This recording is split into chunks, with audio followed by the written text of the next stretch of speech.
Hello everyone and welcome to my live stream today.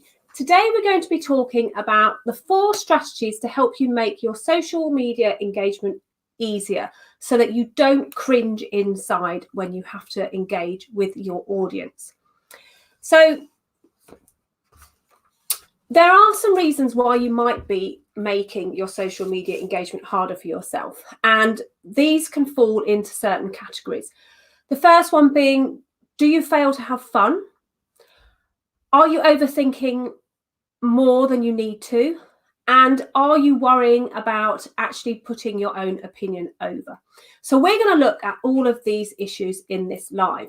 So if you don't know me, my name is Anita Wong and I'm a digital strategist and tech coach, and I help you become more confident using the tools that you need to use Facebook and Instagram. If you're watching the replay of this video, please don't hesitate to pop your questions in the comments below. I will get back to you as soon as I can. Don't forget to like my page or subscribe to my channel. Okay, so let's get on with, are you making social media engagement harder for yourself? So it's easy to do this, believe me, because sometimes you put yourself under too much pressure and you are trying to get your post right every time, and that you insist that everything is perfect. And this really is like the wrong route to go down, because what happens is, the reality is that if you wait for perfection, you are going to miss some brilliant opportunities that might come along to you at the time that you least expect them. So this happens, especially if you are on Instagram, that, everything is curated really nicely, everything looks pretty, and, everything looks perfect, but you don't actually see what's really happening in the background, and you don't really see what's really happening to that person. So engagement can come in different forms. So how can you make social media engagement easier for you? Well, I've got some tips for you and I'm going to share them with you now. I'm going to pop the first one up on the screen. What's really important is that you show up and you be consistent.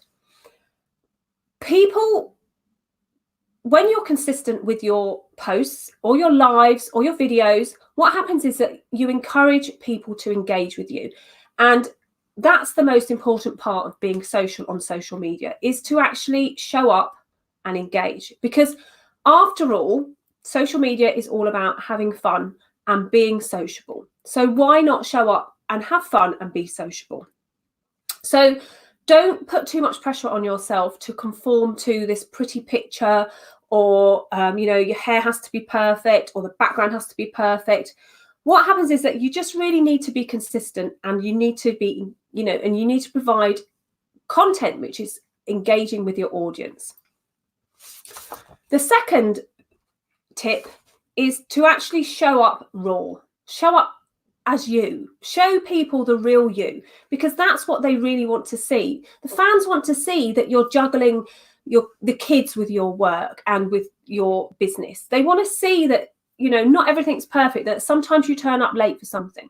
They want to see that you are going through the same thing as they are going through. So, for an example, if you're a health person and you're advertising, say, weight loss, or you're advertising keeping fit, they want to see you doing that stuff as well. They want to be involved in your lifestyle, share recipes, share pictures of what you had for breakfast, share videos of how you created your lunch. They want to see you in your own environment so that they can connect with you, and that you can show them some empathy, that you actually understand what your audience is all about. Okay, so the third tip that I really want to instill in you is to worry less and to learn as you go. If you don't try out something, how do you know you're not good at it? How do you know that your audience doesn't like it? If you don't put it out there for your audience to see, how will you know their reaction? So don't worry about trying something new. Be brave, be confident, be yourself, and really just pop it out there for all to see. You will get more confident, and you'll find that you get to do things much quicker the more you practice it. And the fourth tip, which is the one that I really, really want you to have a go at, is actually, if you're not confident enough to put your posts up in the big wide world where they're going to stay put all the time, then practice on stories. Stories is a great place for you to practice engaging with your audience, and it disappears after 24 hours. So if you didn't know what stories are, you can have stories on your Instagram account and on your Facebook account and on your Facebook profile. And what stories allow you to do is it allows you to put a post up, a static post, which is a picture or an image, or a video like I'm doing now, in 15-second segments.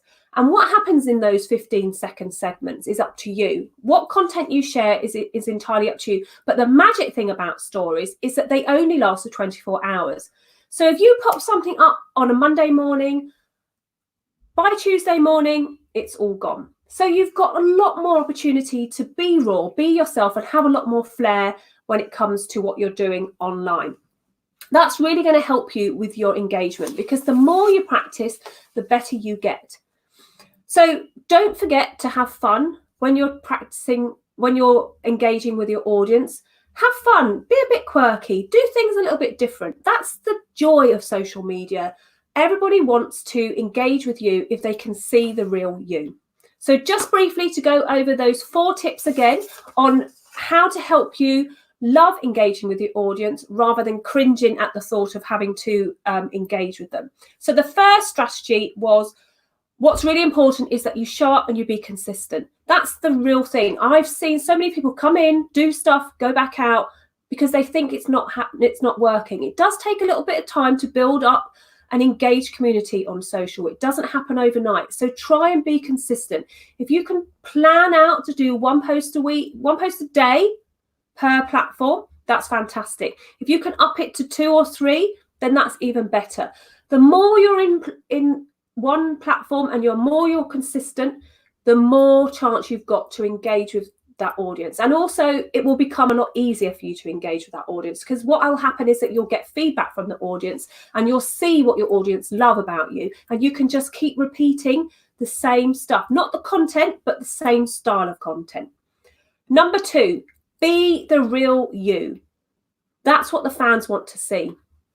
I'm a little bit about my hair at the moment, because as you can see, I've gone blonde and I've got this regrowth coming through, and I don't really like it that much, but because I don't like the regrowth, I love the blonde, don't get me wrong, and I love it as soon as it's gone on.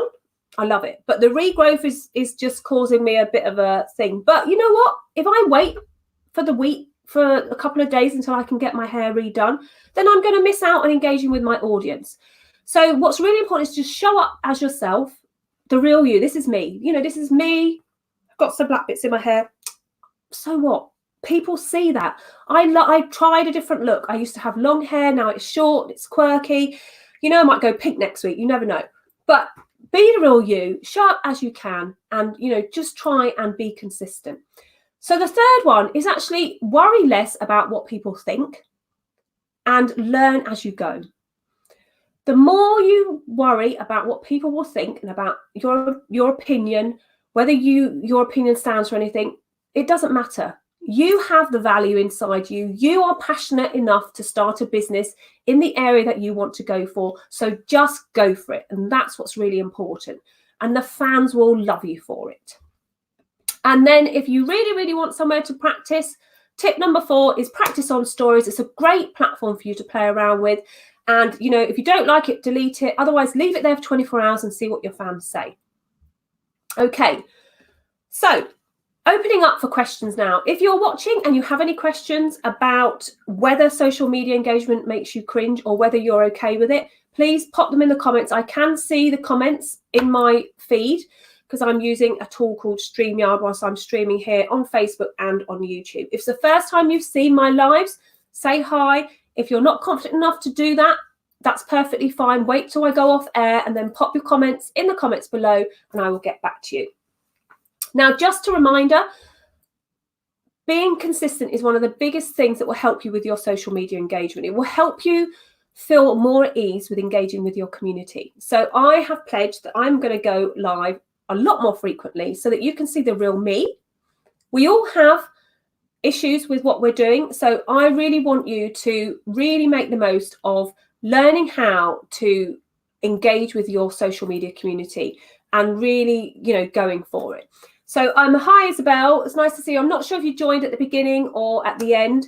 Basically, what I've been talking about is how to, does social media engagement come easy to you, or does it make you cringe inside thinking that you've got to actually get your stuff out there? Do you find it difficult to put what you want into a post or into a video so that your audience can engage with you? So that's what we're talking about today. If you're going to watch the replay, then go back over the 4 tips that I've spoken to you about and let me know if any of those, if you're going to implement any of those tips. And I've gone over everything I wanted to say, basically. I wanted to tell you that, it gets easier the more you communicate with your audience. So the more you put yourself in front of the audience, the easier it gets for you. So I'm going to wrap it up now because I don't want to go on too long. I want to try and keep these videos to about 10 minutes max so that you can watch them and really enjoy what you're watching as well. So thank you all for joining me. If you've watched me live, if you're watching the replay, don't forget to pop the questions down here. And also, if you want to, got to work out which finger it is. If you're on YouTube and you want to catch my future videos, then subscribe to my channel. And if you're on Facebook, like my Facebook page, you'll get notified when I go live next. Thanks for joining me, and I will see you soon. Bye for now.